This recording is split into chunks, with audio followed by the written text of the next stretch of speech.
Welcome to Silent Tear YouTube channel. During our family trip, my daughter-in-law yelled at the hotel receptionist, "Don't talk to the old woman, she's just the help." My son laughed. Little did she know I owned the place. What I did next left her trembling. I'm glad you're here. Stick with me until the end of my story and let me know what city you're watching from, so I can see how far it reaches. I had been looking forward to this trip for months. At 72 years old, opportunities to spend quality time with my son, Jay, and his family didn't come around often. When he suggested a week in Miami, my heart swelled with hope. Maybe I could finally get close to Valentina, my daughter-in-law, who had kept her distance during the 5 years they'd been married. The 4-hour drive to the coastal paradise resort was filled with Jay and Valentina talking about spa treatments, tea times, and expensive dinners, as if I weren't even there. Every time I tried to join in, asking about the kids or suggesting something we could all do together, Valentina would give me a short answer and Jay would ignore me completely. I should have seen the red flags, but I wanted so badly to mend our family bond that I didn't care. The coastal paradise resort was one of my greatest achievements, though my family had no idea. After my husband passed away when Jay was just 12, I built my hotel business from the ground up. I started with one small bed and breakfast, working 18-hour days, scrubbing floors and managing reservations. Little by little I grew it into 17 properties across 3 states. I always kept my business separate from my family, wanting Jay to love me for who I was, not for my money. Arriving at the grand entrance, a familiar pride swelled in my chest as I saw the perfect gardens and the uniformed valet rushing to greet guests. It had taken me 3 years to buy coastal paradise and another 2 to renovate it to perfection. Every detail, from the polished marble floors to the crystal chandeliers, was my personal choice. Jay handed the valet the keys as Valentina adjusted her designer sunglasses, her blonde hair, perfectly styled. She was undeniably beautiful, the kind of beauty that comes from expensive salons and personal trainers. At 35 years old, 20 years younger than Jay, she made sure no one forgot it, remember. She told him as we approached the doors. I want the penthouse suite. I don't care what they say about availability, just make it happen. Jay nodded without hesitation. It still surprised and pained me how much he deferred to her. The confident boy I had raised was now a man who couldn't act without his wife's approval. We entered the elegant lobby and I couldn't help but smile at the familiar buzz of activity. Jasmine, the front desk manager, looked up and her eyes widened when she saw me, but I gave a slight shake of my head. I wasn't ready for them to know who I really was. Good afternoon, Jasmine said warmly but professionally. Welcome to the Coastal Paradise Resort. How can I help you? Reservation under Carter. Jay replied we should have the penthouse suite. Jasmine's fingers flew across the keyboard as she checked. Here is your reservation, Mr. Carter. It's confirmed for our Coastal Paradise Deluxe Suite, but the penthouse is booked for your entire stay. I watched Valentina's face harden, her jaw tightening and her eyes glinting with irritation beneath her flawless makeup. That's unacceptable. She snapped. Do you know who we are? I specifically requested the penthouse when we made this reservation. Jasmine remained calm, though her shoulders tensed slightly.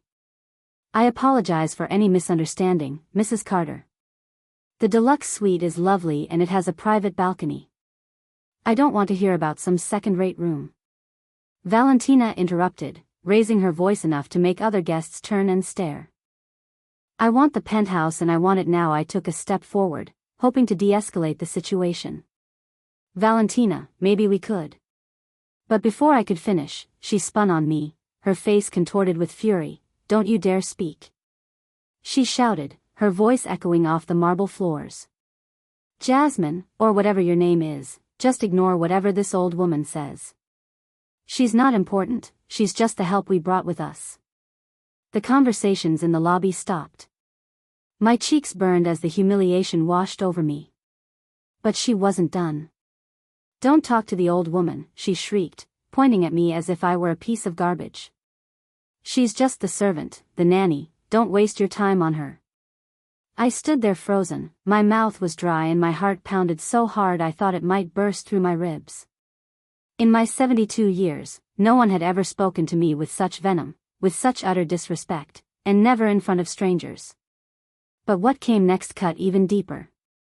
Jay threw his head back and laughed, not an uncomfortable laugh to ease the tension, but one of genuine amusement, as if watching his wife tear me down. In public was the funniest thing he'd ever seen. "Oh my goodness, Valentina," he said, wiping a tear from his eye. "You're terrible, but you're not wrong, Mom, just let us handle this." "Okay, go sit down somewhere." The betrayal hit me like a physical blow. This was my son, the son I raised alone, who I worked myself to the bone for, who I sacrificed everything for, just to give him a good life. And he was laughing at my humiliation. Jasmine's face had gone pale, a mix of surprise and sympathy that only made the sting worse. All around the lobby I heard whispers and saw people pointing. Some were holding up their phones, no doubt recording every second of this mess. "Ma'am," Jasmine said softly, her voice kind but still professional. "Perhaps you'd like to wait in our lounge while we resolve the room situation." Before I could answer, Valentina let out a loud, theatrical sigh. "Yes, take the old woman somewhere. She won't embarrass us anymore, and make sure someone keeps an eye on her. She tends to get lost." Jay laughed again. Strangers were watching, and I felt my heart splintering into a million pieces. I wanted to disappear, to run from this beautiful lobby, from my cruel daughter-in-law, from my mocking son, and never come back. But something inside me, a last vestige of the strength that had built this empire, held me firm. I met Jasmine's gaze. Her eyes held a silent anguish. She knew exactly who I was. She knew that with a single word from me, she could have Valentina escorted out so fast her designer heels wouldn't even touch the ground. But I stayed quiet. I picked up my small suitcase and walked to the elevator, my back straight, despite the crushing weight of the shame behind me. Behind me, Valentina was still yelling at Jasmine about the penthouse, her voice thick, with the entitlement of someone who had never worked a day in her life. When the elevator doors closed, I caught Jasmine's eye one last time. She gave me a small nod, a silent message that she understood, she was sorry, and she was waiting for my signal. I had built this empire from nothing, employing over 300 people at my properties. I was respected in business circles, sought out by other hotel owners known for my fairness and integrity, but in that lobby I was just a pathetic old woman being yelled at by her son's wife, while my son laughed at my pain. As the elevator rose to the 12th floor, each passing number stirred something inside of me. The pain was still sharp and deep, but another feeling began to grow beside it, determination. The next morning I woke up in what should have been paradise, but felt more like purgatory. My room overlooked the ocean, with waves gently lapping against the pristine beach. The sunrise painted the sky in shades of pink and gold colors that would normally take my breath away, but I felt empty, as if someone had hollowed me out and left only a shell. I had barely slept. Every time I closed my eyes I could hear Valentina's mocking voice. "She's just the help." Jay's laughter replayed in my head as I wondered if I could have handled things differently, though deep down I knew the real problem wasn't my reaction. The truth was my own family treated me like I didn't matter. A soft knock on the door broke through my thoughts. When I opened it, Jay was in the hallway. He looked uncomfortable but showed no hint of remorse. "Mom, we're going to breakfast. Valentina wants you to watch the kids by the pool afterwards so we can hit the spa." "No, good morning." "No, how did you sleep?" Not even a nod to what had happened in the lobby. "Just another order disguised as a favor, Jay," I said quietly about last night. He waved a hand dismissively. "Mom, don't make a big deal out of it. Valentina was just stressed about the room. You know how she gets when things don't go her way." A big deal, that's what he called his wife publicly, humiliating me. "She called me a servant, Jay. She screamed at me in front of strangers." He shifted, avoiding eye contact. "She didn't mean it. That's just Valentina being dramatic. Can we just not talk about it?" We're supposed to be on vacation. I looked at him, searching for the boy I once knew, the little boy who would climb into my bed during thunderstorms, who would bring me dandelions and call them sunflowers, who once told me I was the strongest person in the world. That boy was gone. He had been replaced by a 47-year-old man who chose his wife's comfort over his mother's dignity. Okay, I said, the word tasting like ash in my mouth. I'll watch the kids. His relief was palpable. Perfect, we probably won't be back all day. Spa first, then lunch, maybe some shopping. That's fine, right? Of course, it wasn't fine. I had imagined this trip as a time for family, to get to know my grandchildren and feel like I belonged. Instead, I was being reduced to an unpaid nanny. But I nodded. Saying no would only cause a scene, and I had learned long ago that keeping the peace was more important than speaking up. The dining room was filled with vacationers enjoying their meals. Valentina had managed to get a table by the window, the best spot in the house, and she was already barking orders at the staff as if she owned the place. I want fresh squeezed orange juice, not that junk from concentrate, she told our waiter, a young man named Terrell, I remembered from other visits, and make sure those eggs are cooked exactly 3 minutes, not a second more or less.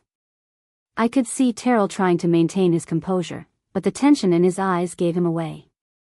Furthermore, I had trained my staff to provide top-notch service, but Valentina was testing even their patience. My grandchildren, Zuri and Deshawn, age 8 and 10, were sitting silently at the table, eyes glued to their tablets. They barely looked up when I approached. Good morning, sweetie, I said to Zuri, reaching out to tuck a stray piece of hair behind her ear. But Valentina's hand shot out, stopping me. Don't touch her hair. It was just styled yesterday and I don't want it to get messed up. I pulled my hand back as if I'd touched a hot stove. Zuri didn't even look up from her screen. Kids say good morning to Grandma Renee. Jay mumbled, sounding bored. Morning, they said in unison, still focused on their devices. I sat in the only remaining chair, the one with its back to the resort view. Valentina had made sure the best seats were for her family, leaving me the leftover one as if I were an afterthought. Renee, Valentina said without looking at me. After breakfast you'll take the kids to the pool. Make sure you put sunscreen on them every hour. Zuri burns easily and if she gets even a little bit pink, I'm holding you responsible. I nodded, swallowing the words I wanted to say, and keep them away from the deep end and don't let them eat snacks by the pool. They're full of preservatives. Oh, and if they need anything at all, call me immediately. Don't try to handle it yourself. Each order was like a small cut, another reminder that she didn't trust me to care for my own grandchildren without her looking over my shoulder. How long will you be at the spa? I asked. Valentina finally looked at me, her gaze cold. As long as we want. This is our vacation, not yours. You're here to help. Jay remained silent, staring at his phone, completely checked out. I wondered when he had become the kind of man who would let his wife treat his mother like hired help. After breakfast, I ended up at the pool with Zuri and Deshawn trying to start a conversation, as they remained lost in their screens. Around us, other families laughed, played and truly enjoyed each other's company. We looked like strangers who just happened to share a table. Grandma, Zuri said suddenly, and my heart fluttered hoping she wanted to talk. Mom says you used to clean houses for rich people. Is that true? The question was a slap in the face. I had worked hard my entire life. I had never cleaned a house for anyone. Furthermore, I had built my own empire from scratch. Furthermore, I had created jobs for hundreds of people and earned respect in a male-dominated field.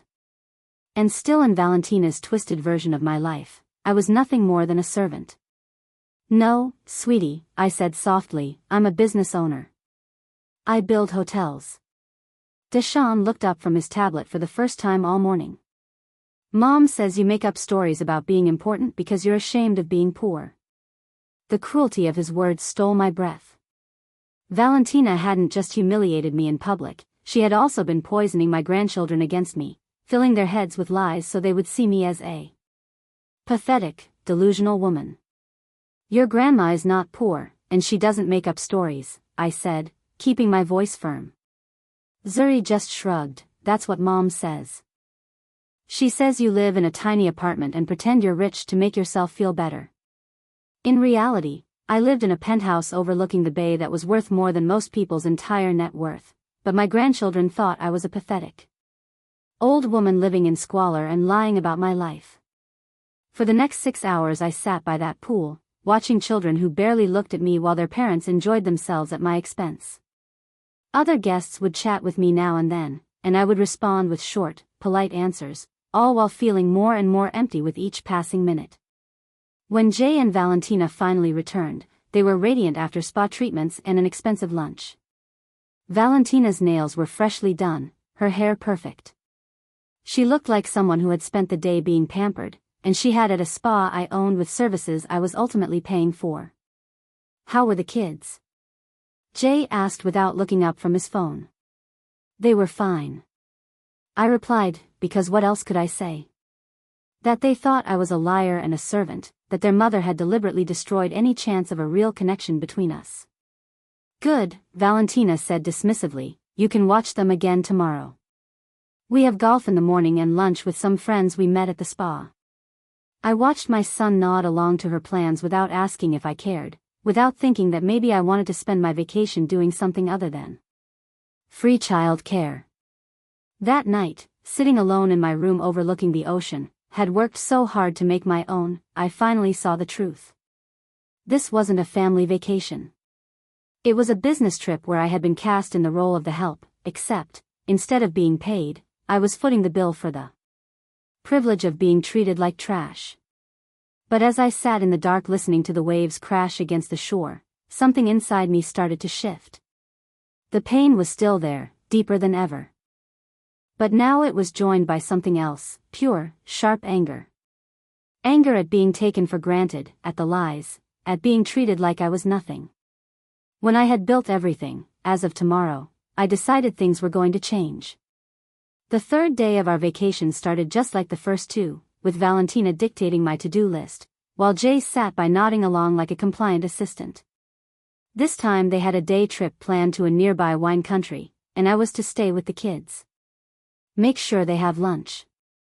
At exactly noon, Valentina said, carefully applying lipstick as if performing delicate surgery, and Zuri gets cranky when her sugar drops, so have the granola bars I packed ready.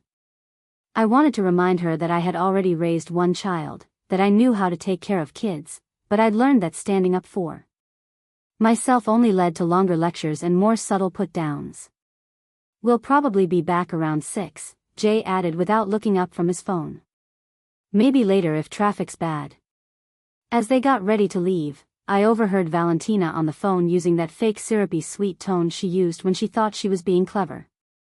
No, we can't do dinner again tonight. I'm stuck with the kids. I know it's ridiculous, but it's just for a few more days. Trust me, once this is all sorted out, we won't have to deal with this anymore. A chill ran down my spine. The way she said once this is all sorted out didn't sound like she was just talking about the vacation ending. After they left, I took the children to the hotel's kids club, a program I had created myself to give families more flexibility. During their stay, the counselors were amazing with Zuri and Deshawn, and for the first time since we'd arrived, I saw them laugh and play with other kids their age, with a few hours to myself. I walked around the property. It had been years since I had seen my hotel from a guest's perspective instead of an owner's, and I wanted to get a real feel for how things were going. That's when I overheard the conversation that changed everything. Walking past the pool bar, I recognized voices coming from one of the private cabanas. Jay and Valentina were supposed to be at the wineries, but there they were, hidden behind the curtains, talking in hushed tones with another couple I didn't know. The thing is, Valentina was saying she's getting old and old folks don't live forever. If you catch my drift, a woman I didn't recognize laughed. Valentina, you're awful. I'm just being practical. Valentina responded, Jay's an only child, so we're going to get everything eventually. The only question is, how long will we have to wait? My stomach dropped. I moved closer, hiding behind a large palm tree. And what about Mrs. Renee? The unknown man asked. Doesn't she have any money of her own? Then I heard my son's voice, the voice I had once trusted completely. My mom. Nah, she's poor as a church mouse. She lives in a little apartment scraping by on Social Security. I've been helping her out for years. The lies flowed from his mouth so smoothly. I wondered how long he had been making them up. I lived in a $5 million penthouse, earning more each month from my investments than most people made in a year. But in Jay's twisted version of the story, I was a burden he generously supported. That's why this trip is so annoying. Valentina continued, we have to drag her everywhere because she can't afford anything on her own. It's like having a pathetic pet you can't get rid of. The other woman made a sound of pity. How awful for you, and I bet she thinks you'll take care of her when she gets ancient and sick over my dead body. Valentina said with a malicious laugh. As soon as she needs any real care, she's going straight into a government-run home. I'm not turning my house into a retirement home for some useless old woman. I leaned against the palm tree to keep my balance. They weren't just talking about letting me die. Naturally, they were planning to get rid of me. The moment I became an inconvenience. But Jay's next words were the ones that shattered me. The funny thing is she still thinks she's important. He said, his voice filled with cruel amusement. She tells these crazy stories about owning businesses and being successful. It's almost sad how delusional she is. Early onset dementia. The unknown man asked. Maybe, Jay said, or maybe she's just desperate to believe she matters. Either way, it's embarrassing. Yesterday she even told the kids she owns hotels, can you imagine? They all laughed, and the sound cut through me like shards of glass. Well, Valentina said, at least we won't have to listen to her crazy stories for much longer. I give her maybe 5 years, 10 at the most, and then we'll finally be free to live our lives without pretending we care. A useless old woman who never did anything with her life. I stood there behind that palm tree feeling my entire world collapse. This wasn't just a casual conversation about an unfortunate relative. It was my own son and his wife discussing my death as if it were a long, awaited vacation. The best part, Valentina added, is that she's so grateful for any attention we give her, like this trip. She really thinks we invited her because we wanted her to come. She has no idea. We only brought her along so she'd watch the kids, and we could go have fun. More laughter, more casual cruelty. Does she even contribute to expenses, Brenda? The other woman asked. Are you kidding me? Valentina scoffed. She's completely useless when it comes to money. Jay covers everything, her food, her utilities, even this trip. She's nothing but a financial drain on us. Another lie. For years, I had been helping Jay out financially, covering part of his mortgage, paying for his kids' private school. I even bankrolled Valentina's shopping sprees. The credit card statements that came to my address were astronomical, and yet I paid them without complaint, thinking I was supporting my family. The only good thing about having her around, Jay said, is that she's a decent nanny, free child care. You know, she's so desperate for our approval she'll do anything we ask. It's kind of funny. Actually, it really is. Valentina added. Watching her try so hard to make us like her, bringing the kids expensive gifts, she always. I stumbled back, my hand flying to my mouth to stifle a sob. The lies were a betrayal, but hearing them discuss my life as a pitiful joke, a burden to be discarded, was a knife to the heart. This wasn't just about money or respect. This was about a complete lack of humanity. They weren't just taking my money, they were taking my dignity and my legacy and turning it into something ugly and worthless. My mind raced back to that first night in the lobby. I had been so filled with shame that I didn't want to expose them. I had wanted to protect Jay from the embarrassment of his wife's behavior. But now I realized he was in on it. He was the one who had made me the butt of the joke. He was complicit in my humiliation, and he was okay with it. I had been so proud of my accomplishments, so proud of the life I built for my family, but they had turned my hard work into a punchline.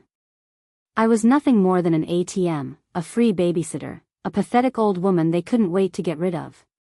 Furthermore, I felt a new kind of anger building inside me. It wasn't the fleeting rage of the night before. It was a cold, hard, unwavering resolve. They thought I was useless. They thought I was a joke. I would show them what this useless old woman could do. I would show them what it meant to disrespect me. Furthermore, I pulled out my phone and dialed Jasmine's number. She answered on the first ring. "Ma'am, I'm so glad you called," she said, her voice a mix of relief and concern. "Is everything all right, did you see?" "It's fine, Jasmine," I said, my voice steady. "I need you to do something for me." I walked back to the kids' club and collected Zuri and Deshawn. They barely looked up from their screens as I took their hands. "Let's go, kids," I said. "We're going on an adventure." They looked up at me with tired eyes. "Mom said we had to stay here." Deshawn said, "Your mom is wrong." I said, "Let's go." I took them to the beach and for the first time I put my phone and wallet down. We built sand castles, we ran along the water's edge and I taught them how to find seashells. We laughed, and I told them stories about when their daddy was a little boy. For a moment it felt like a real family vacation, but the knowledge of what was to come was a weight in my stomach. That evening, Jay and Valentina returned flushed with sun and alcohol. They walked into my room ready to hand off the kids and go to dinner, but I was standing there blocking the door. "We're ready to go out," Valentina said, not even looking at me, her eyes on the kids. "You can go to bed." "Oh, I won't be going to bed just yet," I said, my voice as calm as a summer night. She finally looked at me, a flicker of irritation in her eyes. "What's that supposed to mean?" "It means I said that you need to call the front desk and book yourself a different room for the night you'll be checking out in the morning." Jay and Valentina stared at me. Their faces a mask of confusion. "What are you talking about, Mom?" Jay asked. "Don't play dumb," I said. "I overheard your little chat at the cabana. I know what you've been saying about me." Valentina's face went from confusion to pure fury. "You were eavesdropping on us," she hissed. "You have no right." "I own this hotel, Valentina," I said, my voice rising with every word. "I have every right to do what I want, and what I want is for you to leave." I pulled a document from my purse and handed it to Jay. It was a list of all the financial support I had given him over the years. His eyes widened as he looked at the numbers, seeing for the first time the full extent of my generosity. "You've been lying to me?" he asked, his voice shaking as he looked at his wife. "She's the one lying," Valentina screamed. "She doesn't own this place. She's just a useless old woman who cleans houses for a living." Just then, Jasmine, the front desk manager, came into the room with security. "I was told there was a disturbance," she said, her eyes on me, her voice calm and professional. "Jasmine, tell her." Valentina shrieked, pointing at me. "Tell her she doesn't own this place." Jasmine looked at me and I gave her a small nod. "Mrs. Renee Carter is not only the owner of this hotel," Jasmine said. "She is the sole owner of all 17 of the coastal paradise properties across the United States. She is our founder, our CEO, and the reason we are all standing here today." Valentina's face went white. She looked from Jasmine to me, her eyes darting with panic. Jay just stood there speechless, the document in his hand, a testament to the lies he had told. "What's the meaning of this?" Valentina finally managed to stammer out. "It means," I said, my voice full of power and resolve, "that you will be checking out in the morning, and you will be paying your own way. Every penny you and your husband have spent on this trip, every spa treatment, every meal, every cocktail, it will all be billed to your credit card." "You can't do this," Valentina yelled. "Oh, but I can," I said, a small smile playing on my lips, "and I will." I turned to Jay. "And as for you, my son," I said, "you will no longer be receiving my financial support. The mortgage payments stop, the school tuition stops. You're on your own." Jay's face fell. "Mom, please, we can talk about this." There's nothing to talk about, Jay, I said. You made your choice. You chose to laugh at your own mother's humiliation. You chose to lie about me to your children. Furthermore, you made your bed. Now you have to lie in it. He and Valentina looked at each other, their faces filled with a mix of shock and betrayal. They had thought they had me right where they wanted me, but they had underestimated me. They had no idea that the useless old woman they mocked was the one who held all the cards. That night, for the first time in years, I slept soundly. I went to bed knowing I was loved and respected, and every morning I woke up excited about the day ahead. It took me far too long to learn that being alone isn't the same as feeling lonely, and that sometimes the family you choose is stronger than the one you're born into. Jay and Valentina thought they were teaching me a lesson when they shamed me in that hotel lobby. They were right about one thing. I did learn something that week. I learned that I am worth fighting for, even if I have to be the one to do the fighting, and that changed everything. The story we have told is fictional but is based on some real events. The names and places have been changed to protect the identity of those involved. We're not sharing this to pass judgment, but in the hope that someone listens and pauses to think how many mothers are suffering in silence inside their own homes. I'm so curious. If you were in my place, what would you do? Would you choose to stay silent to keep the peace, or would you dare to face it all to get your voice back? I want to know what you think, because every story is a candle that can light the way for someone else. God always blesses.